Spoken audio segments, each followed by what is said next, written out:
Halo Bray, balik lagi dengan tukang clipping yang kali ini akan menginformasikan kecemburuan Putin saat Soeharto diam-diam temui istri Soekarno. Presiden pertama RI juga marah.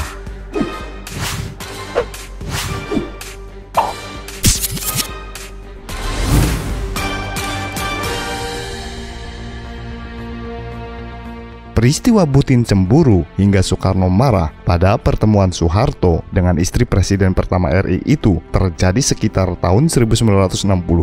Kala itu, Soeharto meminta Brigjen TNI Yoga Sugomo selaku asisten 1 intelijen Kostrad bersama dengan Martono membuat sebuah pertemuan rahasia dengan istri Soekarno, Ratnasari Dewi Soekarno, untuk melakukan interogasi terkait gerakan 30 September G30S. Sebelum dilanjutkan, jangan lupa tekan tombol subscribe di channel Tukang Clipping.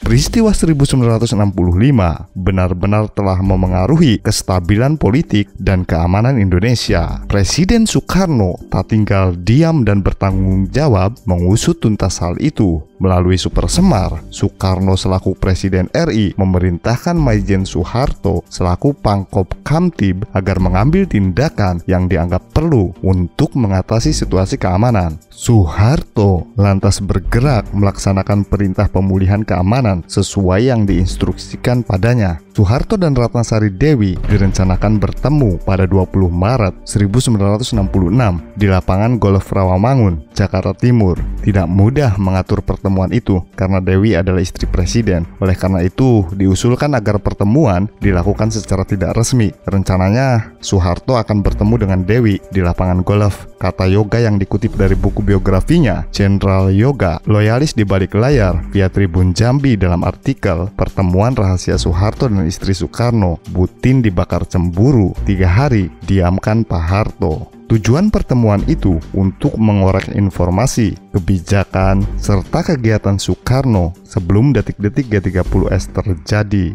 Namun akhirnya Dewi menyadari bahwa kepemimpinan Soekarno sudah habis dan kalah. Dalam pertemuan itu, Soeharto memberikan 3 pilihan kepada Dewi untuk dipilih oleh Soekarno. Pertama, segera pergi ke luar negeri untuk istirahat tanpa ada lagi urusan politik di Indonesia. Kedua, tetap di Indonesia tapi sebagai presiden yang tak lagi punya wewenang alias cuma sebutan saja. Ketiga, Soekarno mengundurkan diri secara total sebagai presiden. Belakangan, Dewi memberikan kesaksian kepada saya bahwa begitu mendengar 3 opsi sasaran Soeharto itu, dia baru menyadari bahwa dia dan suaminya telah kalah dalam permainan, kata Aiko Kurosawa, seorang sejarawan asal Jepang. Di samping itu, ternyata Ibu Tin mengetahui bahwa Soeharto melakukan pertemuan secara diam-diam dengan Dewi Soekarno. Ia pun dibakar api cemburu. Akhirnya, Ibu Tin mendiamkan Soeharto beberapa hari lantaran tindakan suaminya itu. Aduh, buat apa sih dipertemukan segala? Itu Bu Harto jadi marah, kata Prabowo Sutejo, adik Soeharto, dalam bukunya berjudul Prabowo Sutejo, Saya dan Mas Harto. Tak hanya Putin, ternyata Soekarno juga mengetahui pertemuan tersebut dan marah karena mengira Soeharto hendak menculik Ratnasari Dewi.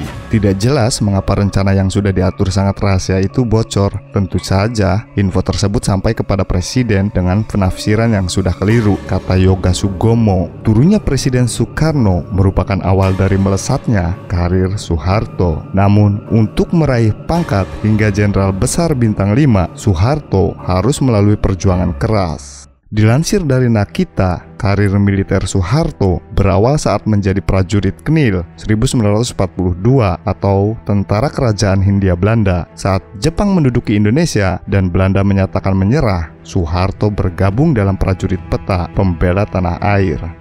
Begitu Jepang kehilangan kekuasaan dan Indonesia memasuki masa transisi revolusi untuk mempertahankan kemerdekaan, Soeharto yang sudah memiliki keterampilan bertempur langsung bergabung dengan Tentara Keamanan Rakyat (TKR). Sebagai anggota TKR yang kemudian menjabat Batalion 10, Soeharto terlibat dalam berbagai pertempuran sengit melawan pasukan sekutu dan Belanda. Pasukan sekutu yang datang ke Indonesia pasca proklamasi 1945 itu bertugas melucuti tentara Jepang sekaligus mengambil alih kekuasaan RI ke tangan kolonial Belanda. Soeharto saat itu berpangkat letkol, pernah terlibat dalam beberapa pertempuran besar di kawasan Banyu Biru, Ambarawa, dan serbuan dadakan ke kota Yogyakarta yang kemudian dikenal sebagai serangan umum 1 Maret 1949 atau 6 jam di Yogya. Pasca kemerdekaan, Soeharto tetap memilih peran yang penting dalam lingkup militer TNI. Soeharto kemudian mengemban amanah sebagai Panglima Mandala untuk membebaskan Irian Barat dan sekaligus penumpasan gerakan 30 September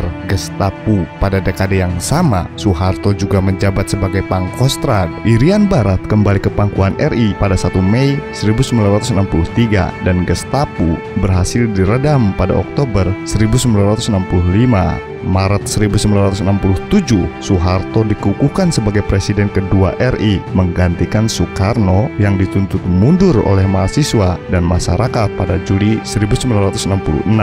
Soeharto kemudian menjadi presiden RI dengan berbagai gejolak politik dan ekonomi yang turut mewarnai hingga 21 Mei 1998. Sebagai seorang militer yang telah kenyang berbagai pertempuran besar, Soeharto pernah dianugerahi kehormatan tertinggi sebagai Jenderal Besar TNI. Ia wafat pada 27 Januari 2008 dan dimakamkan dengan upacara kebesaran militer di Astana Giribangun, Solo, Jawa Tengah. Karir Soeharto yang menjadi semacam batu loncatannya untuk menduduki Presiden RI adalah saat menjabat sebagai Pangkostrad pada 6 Maret 1961. Awalnya, KSAD Jenderal TNI Abdul Haris Nasution menginstruksikan untuk membentuk kekuatan cadangan strategis yang bersifat mobil di akhir tahun 1960 yang kemudian dikenal sebagai Korps ke-1 Cadangan Umum Angkatan Darat Kora 1 Caduad. Panglima pertama yang menjadi komandannya adalah Brigjen TNI Soeharto hingga Caduad berubah menjadi Komando Cadangan Strategi Angkatan Darat Kostrad. Soeharto yang tetap menjabat sebagai panglimanya, Pangkostrad. Pada saat yang bersamaan, Soeharto juga menjabat sebagai Panglima Mandala Pembebasan Irian Barat berpangkat Mayor Jenderal. Dua jabatan sebagai panglima yang membawahi puluhan ribu pasukan ini membuat karir Soeharto berkembang secara drastis hingga menjadi orang nomor 1 di Indonesia. Demikianlah berai kecemburuan butin saat Soeharto diam-diam temui istri Soekarno. Presiden pertama RI juga marah. Bagaimana pendapat kalian?